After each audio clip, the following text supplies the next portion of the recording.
Coming around for the season premiere of Agent Carter, Season 2, Episode 1, Lady in the Lake, and Season 2, Episode 2, A View in the Dark. And I was definitely very interested in this premiere, to say the least, because of the fact that I really didn't know where we were headed after Season 1. I mean, Season 1, they wrapped up pretty much all the major arcs. I didn't really know what we were going to do, if there was going to be a Season 2, and when they were renewed for Season 2, again, I was like, I don't really know what's going to happen.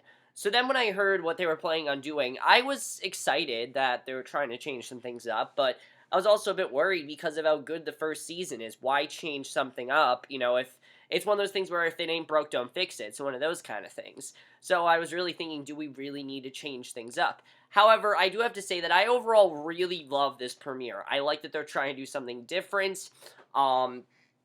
I appreciate that they're trying to explore new ground. Now, was this a perfect premiere? No, I don't think this was a perfect premiere. There are definitely some things that I do want to address, but overall, I definitely really loved it. I definitely got right back into Agent Carter. It took me a very short amount of time to get right back into the story, and let's just get into it. So the first big thing to talk about is right in the first scene. I mean, and by the way, guys, like I said, I will be reviewing both episodes in this video, so look forward to that. We were basically left, well, I was at least thought that Dottie was dead. I thought Dottie was dead and that we weren't going to see her anymore, but right away we see that she's alive. She's in, Peggy's, signature blue and red outfit. She's leading a bank robbery. She and one of her henchmen bring the bank manager to unlock the vault. She says she'll need the key to box 143 when they open the vault. Peggy's waiting inside. She knocks out one robber, places Dottie under arrest. The other patrons and the manager reveal themselves to be Jack and the other SSR agents. They hold the remaining robbers at gunpoint. Dottie fights with Peggy in the vault. Peggy knocks Dottie out with a bag of coins and cuffs her. So right away, we get this really awesome scene, but then we basically get to see where most of the season is going to take place. We see Sousa again, which it was great to see Sousa. I'm glad they brought him back. That was one of my fears, that they weren't going to bring back a lot of the characters. Most of the characters are still there. Most of them are. Sousa's in LA, and the year is 1947. He meets with a detective, Andrew Henry, who tells Sousa about a serial killer who disappeared until they found a new body in the same lake, and the killer dumped his previous bodies. He knows it's the hottest day of the year, and then shows Sousa the lake, which is largely frozen over. He then shows Sousa the woman, who is frozen in a block of ice, and basically, that's the story we're going to be telling. It's about this, woman that's frozen, and we don't know how she was murdered and things like that.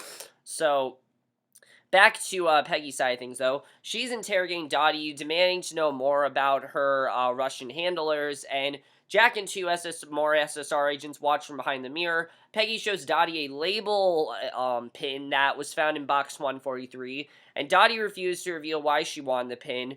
Jack takes a call from Sousa. Sousa is now the chief of SSR's West Coast Bureau, and Sousa tells Jack about the ICE case and asks for an agent to help him out with the case. Jack agrees. He hangs up, calls out Peggy from the interrogation room, literally tells her, you're done. He's like, you're done, you're going to LA, and she really doesn't want to do it, but Sousa asks for her and no one else, and Peggy suspects that Jack is sending her away because he's insecure, but Jack remains firm, and obviously, she doesn't really like to take orders from Jack. As we know, her and Jack don't really get along, and not much has changed. That's something I do like, is that with Jack, not much has changed. He's still very stern. He's still, very, wanting to tell her what to do, and she still doesn't really trust him. So, well, not that she doesn't trust him, but she just doesn't like him very much, So, basically, Peggy arrives in LA, where Jarvis is waiting for her, which it's awesome to see Jarvis again. Apparently, Howard Stark moved out west for a defense contract. Now, the reason I heard they did this is because they wanted to get Dominic Cooper back, but as you guys know, he's doing the show Preacher right now on AMC, so he's kind of busy with that. I do hear he's going to come back. I believe next week he's actually coming back, but Peggy's puzzled by the presence of a flamingo named Bernard in their car, and as they drive, Jarvis explains that Stark is being kept busy with opening a movie studio, and Jarvis expresses how foreign the West Coast is to him, and how bored he's been since his latest adventure with Peggy, and it's always great when Jarvis is upset about something and complaining, so that was really funny, when he was talking about how the foliage wasn't right, and how everything's just fake to him. He has Peggy to let be her driver, so Peggy visits the Aardvark theatrical agency, and we see Whitney Frost's name is on the marquee of the theater down the block, and inside two tap dancers are trying to impress Rose with no success. A very funny scene. I mean, if you look at the time period, that's perfect. So Rose sends them away and vents about how the SSR goes out of its way to stay hidden, but somehow they still find them. She shows Peggy to the hidden SSR office, and Peggy finds Sousa, who's surprised to see her but tries to hide it, and it's clear that things are kind of awkward between these two, because if you remember, he tried to reveal his feelings to her in the season 1 finale. She kind of rejected him. Things are just kind of awkward right now. So Peggy asks why Sousa never returned her calls, and that's the biggest reason, that they haven't talked to each other in 2 years. So we see that Detective Henry joins them with a box of files. Peggy wonders if this is the same killer that disappeared before, or if the frozen lake and the dead body are perhaps two separate crimes. And they visit the medical examiner, who tells them that the body is frozen through it, and making it impossible to perform an autopsy. The body has wounds consistent with the Lady of the Lakes killer's previous victims, as well as the signatures of having her shoes on the wrong feet. And he tells Peggy that they don't know if the body froze the lake or if the lake froze the body. And the examiner turns out the lights and shows them the corpse's glowing veins. And an SSR lab agent, Sam Burley, says it's not ice in the body. And after complaining about how underappreciated the lab techs are, he explains that the body must have been a near particle accelerator. So Sam Burley says there's one in Pasadena at Isodyne Energy, and Isodyne Energy is very important for this season, definitely a big part of this. So the team visits Isodyne Energy, a development laboratory that works on developing new fuel initiatives, and the receptionist blocks their probes. The receptionist stole the show in this scene when she's just like, is there anything else I can do for you? And then she said again, is there anything else I can do for you? So Peggy feigns needing to use the restroom to get behind the desk. Sousa distracts the receptionist. It's clear that she's flirting with him, while Peggy picks a scientist's pocket for an access card, sneaks into the offices. Peggy runs into a scientist who asks if she wants to be thunderstruck. He brings her in a lab and shows her the ethanol wine he's working on. She seems impressed, introduces herself, and shows him a picture of the body from the lake. And he tells her the woman is Jane Scott, a particle physicist. And something I liked about this scene is just showing how different Peggy was this season. I mean, last season, most people were saying, well, why isn't there not as much drama with Peggy? Because the fact that most of that, like I said, was resolved in season 1. You know, she's over Steve's death. She's over Steve Rogers' death. You know, she's coped with that, and she's just gotten over it. So now she's ready to move on. She's more happy with herself, and she's okay with possibly flirting with some men. So he tells her the woman is Jane Scott, a particle physicist, and he says that there were some rumors that she had a very close relationship with Calvin Chadwick, the Isodyne's owner, and the receptionist finds them, kicks them out, and outside the scientist introduces himself as Dr. Jason Wilkes and gives Peggy his number, and it's pretty clear that Wilkes is going to be Peggy's love interest. I mean, you can tell, and I like this character. I liked Wilkes overall. I thought him and Peggy had some good chemistry. Definitely in the second episode we'll get into that, but Henry's reluctant to go after Chadwick since he's powerful and running for Senate. He wants to go through the press, and so Sousa sends him off to do that. Meanwhile, he has Peggy pursue Chadwick at the track, and Jarvis drives Peggy back to the Stark estate, where Bernard is still walking free, and he introduces Peggy to his wife, Anna. And she hugs Peggy and then kisses Edwin rather passionately, embarrassing him. And Anna has chosen outfits for Peggy's trip to the track, and sewn her a garter that is also a holster, and I love the bonding between these two. Anna at first I thought was really over the top, but then I'm like, that's kind of the point. And I like that her and Peggy, there's no like beef between them. Nothing's awkward. They're already like best friends, and I love that. I think Anna definitely is going to be a really fun character. I'm looking forward to seeing the bonding between her and Peggy, because Peggy did have that friend in Angie last year. She did have her, but things are always weird between them. There was always like drama there. Here it seems like these two are like two like girlfriends. They're great. They're very they talk a lot. I mean, it seems like they've been friends for years, and I can't wait to see where their friendship goes, because she is great. I love the character of Anna. So Peggy and Jarvis drive to the track, spot Chadwick with his wife, and the actress Whitney Frost is his wife, and Jarvis distracts Frost by introducing himself as the head of the production at Stark Pictures.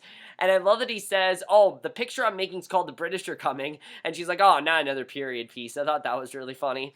So Peggy introduced herself to Chadwick as the biggest supporter of Chadwick's bid for Senate. She mentions Jane Scott as a friend and then drops the act and asks if, and this was awesome what she did here. I mean, this is one of the reasons I love the character of Peggy Carter is that she's very good at spying and she's very good at, not being who she actually is. So she then drops the act, asks if Chadwick is aware that Jane is dead, and Chadwick tells Carter that he'll give Carter all the information she wants if she gains the proper clearance. And Carter reported, and basically, we see that Peggy reports back that Chadwick was nervous, suggesting that he has something more than as an affair to hide. And Peggy and Sousa are joined by Henry at the ME's office where the autopsy is supposed to be complete. Instead, they find Dr. Meltzer frozen in place. He shatters when they touch him, and that was crazy when that happened. So Jack prepares to interrogate Dottie, carrying a carrot and stick into the interrogation room, rolling up his sleeves. He tells Dottie that Peggy is gone. He tells her that Dooley was the carrot, but that Dottie and her friends killed the carrot. Now there's only him, the stick. He uncuffs her, says he's not afraid of her. She flips the table on him. SSR agents bust into restrain her, and I like how Jack thinks he can control Dottie and that he can be, as terrifying and as menacing as Peggy is. But he's not. He's not as good as Peggy. He's not as good as interrogating her. He doesn't really know how to handle her as much, and I like seeing that. I like seeing Jack struggle a bit. So Jarvis brings Wilkes to see what happened to Meltzer. He says he can run tests if they save samples, and Henry tries to drink water from a fountain, but it turns to ice and freezes the fountain, and the autopsy says the body died of radiation poisoning, and that the body was made to look like it was done by the Lady of the Lake killer. So Sousa and Peggy realize that it must have been Detective Henry. They're the one that they think that Detective Henry is responsible for this. So Henry takes Wilkes hostage, knocks out Jarvis, drives off saying Wilkes is going to fix him, and I do not think that Detective Henry is the one that is the Lady of the Lake killer. I'm going to say that right now. I think Lady of the Lake killer is one of two people. It's either Whitney Frost or it's going to be Chadwick, and I'll talk about why by the end of this review. So Jack asks about the pin. Dottie says she'll tell him everything if she gets a prison deal, and just then the FBI, led by Vernon Masters, barges in, takes Dottie in their custody along with the pin, and Sousa, Peggy, and Jarvis find Henry's car. It's frosted over. Peggy leaves Jarvis to watch the car and instructs the police to follow them. They leave Jarvis a gun and a flashlight, and Henry says he didn't kill Jane, but he was paid to clean up the mess. And he says it looks like Lady the Lake killer because his lieutenant pulled up all his resources and he wanted the case reopened. So gunshots fire, Wilkes runs. He runs right into Peggy, who asks about Henry and tells Wilkes to stay hidden. Henry gets to jump on Sousa, but his gun is frozen. Peggy tells him they can help, and Henry says they're not going to let them. An officer shoots Henry and he shatters, so that was pretty crazy. Masters and Jack then get a drink, and Masters is a friend of Jack's father who helped Jack get started. And he warns Jack that the SSR is a wartime agency, that the War Department is being restructured. So the SSR will soon become irrelevant, and Masters is actually offering him something else. Now, what it is, we don't know, but clearly Jack is interested, because Jack knows that without Peggy, the SSR really isn't anything that special anymore. So I like seeing the time jump definitely shows that SSR is changing, and if this is the direction we're going with Jack, this could definitely be very interesting. I kind of feel like one of the big parts of the season is maybe deepening Jack's character a bit, maybe showing that he's not such a hard ass and that maybe he just is insecure like Peggy thinks he is, and I like seeing that. I'm definitely looking forward to seeing where they go with this. So Peggy apologized for putting Wilkes in danger. She wonders if what Henry had was contagious, and Wilkes doesn't seem to think so, and saying that it would take exposure to contaminate blood to transfer. And Wilkes asks Peggy on a date, but she turns him down, saying she doesn't socialize with persons of interest. And the officer who shot Henry meets with Chadwick, tells him that the job is done. Chadwick passes off some cash, and Frost is there, says it should be the last time they have to clean up for Chadwick. And Sousa and Peggy then return to the office while the case is still open. And she'll be sticking around for a while. She asks if he'd like to grab a drink, but Sousa declines, and it's clear that she wants to catch up with him, but he doesn't want to talk to her. So Peggy stays in the office, watches Sousa leave, walks out, he meets a woman, and they kiss. So this is the reason why Sousa's been acting so distant around her. He clearly has a girlfriend that he doesn't want to tell her about, and Peggy is obviously pretty upset about this. I mean, he probably should have told her, and he's not. So they kiss, and Jarvis waits for Peggy downstairs. Wilkes then watches, and then the ending of this episode is very interesting. We see Wilkes watches the shape-shifting mass in this glass containment unit. We don't know what it is. It looks pretty much like the obelisk from, the one that sucked Gemma into the, what do you call it? The planets that that she met Will on. And basically, that's how the episode ends. So, overall, great first episode. Definitely really loved it. The second episode, I didn't think was as strong. I definitely really enjoyed it, but I thought the first episode was just stronger. But the second episode was still really, really great. Let's just get into the second episode. So, Peggy walks in the courtyard where Jarvis is lifting weights in a onesie. He tells her he began training after their last adventure, including training in boxing and judo. He tells Peggy to try to take him down. She's resisting the idea, but he eggs her on until she does. Jarvis surprises her by flipping her, pinning her down just as Anna finds them. I know some people thought this was ridiculous, but to me, I kind of saw this as a more confident season. They want to take some risks. They want to be a little bit more cartoony, and that's fine. This is based off a comic book, okay? You can go a little over the top. It's perfectly fine if you want to do that. I mean, as long as you stick to it. And it seems like that's what they're doing this season, that they're going to be a little bit more silly with things, and I'm perfectly fine with that. Agent Carter doesn't need to be this dark show. It can be fun, and that's one of the things that worked last season. I like that they're not trying to go in a more darker direction. I like that they're trying to be fun with it, and I think that's one of the things that worked very well in this premiere. I definitely really enjoyed that. So, on the way to the office, Rose bugs Sousa about telling Peggy about his girlfriend. They get to the office, and already, like Peggy and Anna, Peggy and Violet are like two best friends already. They're chatting there, and Violet invites Peggy to join them for dinner by the beach later, then takes her leave. And Peggy tells Sousa that they're waiting for men to bring them the body of Jane Scott from the morgue for their scientists to examine. And basically, the SSR men are readying the body for transport when they're shot by another man who hijacks their truck and the body. And Chadwick arrives at a nice establishment. He's told that the gentlemen are in the meeting room. He goes a bit pale. Going into the back, he hits a switch hidden in his suit of armor. It opens a doorway to a room hidden behind a bookshelf. And inside, men are seated around a table. They're all wearing lapel pins like the one that Dottie was trying to steal from the bank, and he's told that the council decided to shut down Isodyne. So Chadwick argues, saying the substance they have at Isodyne could be the greatest discovery in history, and he's told that the decision has been made, and the men are in place to eliminate all connections. So the men put out the candles in front of them, and Chadwick follows suit, and Sousa and Peggy then find the bodies and the truck in the water, and just then they receive a search warrant for Isodyne. They arrive at the lab but are told it's under isolation for a containment leak. Wilkes arrives but isn't much help, at least not verbally. He does pass Peggy a note and with the date and time, because it's clear he wants to be with her, and I like how persistent he's being. I actually really did like that, definitely. I think definitely he's trying to get he wants a time of day, and she's not giving it to him, and I like that he is very persistent. I definitely like that. So Wilkes watches a scientist go in and out of an authorized personal-only room, and Wilkes sneaks inside, picks a lock in a file cabinet. He finds a reel on the Isodyne atomic program and takes it, but someone notices him as he leaves.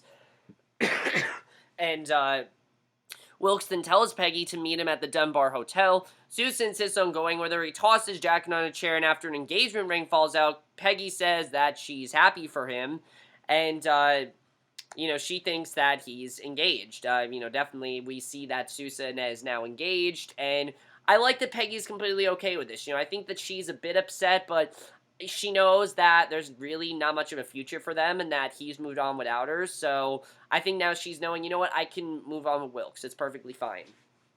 So Anna finds Peggy trying to pick out an outfit, and when Peggy says she's going to the Dunbar, Anna insists she wears something fit for dancing and picks something out for her, and Jarvis then shows Peggy some of the hidden capabilities of Howard Stark's leisure car, including a tracking device, and Peggy finds Wilkes at the Dunbar, and Wilkes tries to make small talk, but Peggy's all business. He tells her that he was brought to a conference room that morning where lawyers reminded him about the classified nature of Isodyne's work, and how he could be charged with treason, and therefore he wants to know more about the woman he's trusting. And Carter obliges but asks for a whiskey, and then Whitney is performing a scene for her latest movie, A Tearful Moment in the Rain, with her soldier lover. and it says over the top, as you can imagine. The director calls for lights and makeup to make her look younger and thinner, and basically, Peggy continues to tell Wilkes stories from her youth. Wilkes says she may be trustworthy after all, then asks her to dance when his song starts to play. And I'm convinced that any song that would have played would have been like, oh, that's my song, just so he could get a dance with her. Definitely seems like one of those things. So as they dance, Carter says she suspects that Wilkes knows more than he's saying. Wilkes says that Chadwick didn't kill Scott deliberately, but he would kill to cover up the work they're doing. So he's convinced that Chadwick is the one that killed Jane Scott. So he says bigger than Peggy or Chadwick, no. He says easiest to show her. They leave the Dunbar, but the man who killed the SSR agent secretly follows. So Frost returns home, touches up her makeup, and Chadwick tells her that they're scrapping Zero Matter, the experiments and everything. Whitney's angry that Chadwick allowed the council to walk all over him. He says the council's scrubbing the lab tonight and that they want to focus on his Senate campaign. And Whitney encourages him, but still seems very upset about what's going on. And why is Zero Matter such a big deal? You know, just because, even I know it was his occupation, everything, but Whitney seems to be really upset about this for a different reason, and especially after a scene with Wilkes, I'm convinced there's definitely more going on with this Zero Matter than we think there is, and I'll get into that. So, Wilkes takes Peggy to an observatory. He shows her the view of the city, tells her how he got his start in science there, but that after the war, Isodyne was the only company willing to hire a black man. And this is something else they're going to be tackling. They're going to be tackling racism this year, which is something that I think they should be tackling. One of the biggest things about Agent Carter last year was the segregation of Peggy and how she was in this workplace environment, the only woman there. She wasn't really getting a lot of respect. And now that she's moved past that, I like that we're trying to explore that in Wilkes because, you know, that was just as bad. Honestly, it was even worse. Not slavery, but, you know, racism was just as bad as the sexism that was going on with Peggy. And I definitely like seeing that. I'm definitely looking forward to seeing what they do with that because that definitely be very interesting. So he takes her inside, shows her the reel that he took. Isodyne, along with everyone else in the field, have been looking into atomic testing during the war, and the reel shows an atomic test that goes differently than they would expect. There's an explosion and then what looks like cracks form in the sky. Trucks approach it, but everything around are sucked into it like a black hole, and the only thing left behind was the Zero Matter, unlike anything they've ever seen. So, outside men pop the tires of Peggy's car, and Wilkes hypothesizes that Zero Matter is a perfect fluid that observes all energy around it, making it always the coldest substance in the room, and he thinks it may not be of this earth. And Peggy says they're going to Isodyne tonight to steal it, and the men make their way into the observatory. Wilkes and Peggy try to make their escape. They find the flat tires outside. Peggy flips the switch on the tracker, and Anna watches Jarvis struggle with Bernard. When the tracker begins buzzing, Anna tells Jarvis there's a sock on the doorknob. And this is one of my only things, is that Jarvis doesn't really seem like he has too much to do this year. As in, he's just kind of there to be funny right now, but I'm sure they'll give him something to do. Peggy tosses Wilkes a gun, has him keep the men busy while she hotwires one of their cars. She gets it started, they drive off, and the men follow in their second car, and the car that Peggy took begins to overheat. Wilkes shows her an alley where they can hide. The other car passes them, and Peggy finds a lapel pin in the car, the same as the one the council had. And Sousa then finds Violet in the Bark waiting room. As they go to leave, Jarvis calls to inform him that Carter is in trouble. And Wilkes and Carter then enter this all-night donut shop to ask for change to use the phone. And the baker is very suspicious of a white woman with a black man. Again, this wasn't really something that was heard of back then. It wasn't people weren't accepting of it. It just seemed outlandish, and it wasn't proper, you know, for what was going on at the times. It wasn't proper, and obviously the baker doesn't really know if he should do this. He insists that they buy something. Peggy loses her temper, and I like that Peggy doesn't really see Wilkes as a black man. She just sees him as a man.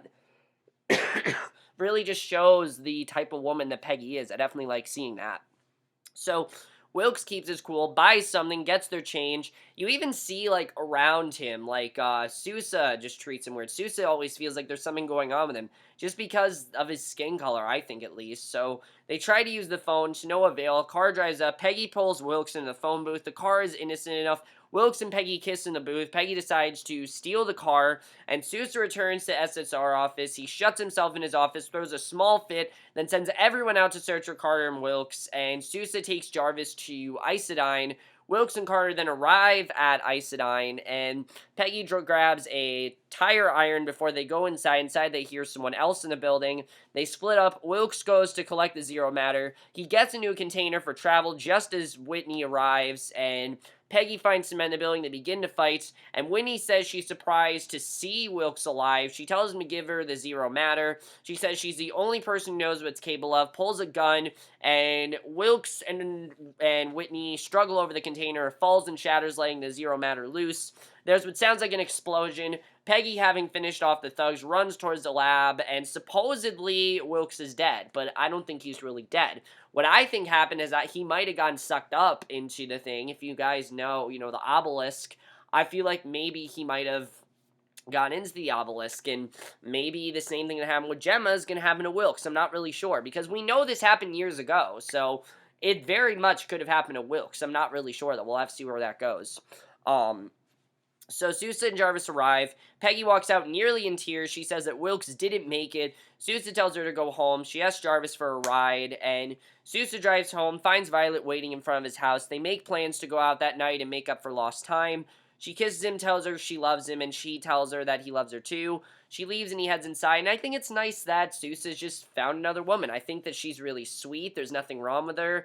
And I don't know why people, I'm sure people are going to be upset that Sousa's with another woman, but I like Violet. I think she's a good woman. I definitely like her. I think that they work well together. I think she really does care about him, so I don't know what the problem is, honestly. And I don't think people have problems. I'm just saying that if there are, you shouldn't really complain because they're really good together. So Anna brings Peggy some whiskey. Peggy said it's odd that she should feel this way over just a few days, but Anna says it only took a few days for Jarvis to rescue her from the Third Reich, so she shouldn't be, upset that she feels this way. She should understand. She understands why she feels this way. So I like seeing that. Yes, it was a bit far-fetched for Peggy to be this attached to someone, but I feel like it's because Wilkes was different. Wilkes was just like her. Wilkes was not treated right. Wilkes was, Wilkes had people against him. Wilkes was segregated just like Peggy was, just in a different way. And I think that's one of the reasons why Peggy was so deeply touched by Wilkes, because he cared about her. He didn't try to mistreat her. And he was also, very much mistreated. So I think that really was the thing with Peggy, is just he was different from other men than she knew. Probably the most different from, like Steve, honestly. So Chadwick then knocks at Whitney's door, saying there was an accident at the lab. Whitney sits crying behind a mirror. She lifts up her hair to reveal a bit of zero matter on her face, and that's how the episode ends. So I'm convinced now, guys, that the killer of Jane Scott was either Whitney or Chadwick, or it could have been both of them, but definitely these two. They had something to do with Jane Scott's murder. I don't know what they had to do with it exactly. But what does zero matter do? We don't really know too much about it, but clearly it's done something to Whitney. And I know that Whitney is supposed to turn into some sort of villain. I'm not really sure I can't remember the name of it, but it's a huge villain, and definitely it's going to change a lot of things. But what does the zero matter do? Definitely I'm looking forward to seeing what that does. Is Wilkes really dead? I don't think he is. Okay, I'm going to say right now, I don't think Wilkes is really dead. You guys can think what you think, but I personally don't think he's dead. I think he's alive. I think he might have gotten sucked up into the zero matter. Maybe he ended up in the same place as Gemma did and aims a shield. I just kind of feel like that's what they're doing. They're trying to make more connections, and I definitely like seeing that. Let's talk about Jack, because we had this thing come up with Jack. They didn't really talk about in episode 2. That's one of my things with episode 2, is that I would have wanted to see where that Jack thing went, but it didn't really go anywhere. What is going to happen with Jack? What is he being offered? What is the new business that, what's his name is giving him? I can't remember his name now because it was in the first episode. So, what is it that he's giving him, though? That's what I want to know. What is he giving him exactly? What's going on there? Definitely that's going to be very interesting. Jarvis doesn't have too much to do, but I'm looking forward to seeing what happens between him and Anna. I do like these two overall. It's just nice to see Jarvis with someone. It's nice to see Sousa with someone as well. I definitely am looking forward to seeing that. And Violet, like I said, I really do like her character. Definitely a really great character. I like her already, so we'll have to see what happens with that. What is going to happen with Dottie? We have not seen the last of Dottie. Masters, that was his name. What is Masters offering Jack? We'll have to see. But what is going to happen with Dottie? We've not seen the last of Dottie. Definitely Jack is going to try to go after, but we'll have to see what happens there. Is Dottie going to end up working with Chadwick and Whitney? I could definitely see that happening, honestly. I mean, seeing these villains the way they're saying them, I could definitely see them all working together. Definitely that's a possibility. But overall, guys, I really love this premiere, and I'm definitely looking forward to seeing what happens this season. Let me know what you guys thought of this episode. I really love both of these episodes. I don't know if it's going to be better than the first season, but I definitely think it's going to be just as great, and I think they're trying to do something different, and I like they're trying to do something different, so got to give it to them for trying to do that. So, overall, guys, let me know what you guys thought of this premiere. I definitely really enjoyed it. We'll see you guys in my next video, which will be for Pretty Little Liars, and we'll see you guys for that. Okay, bye.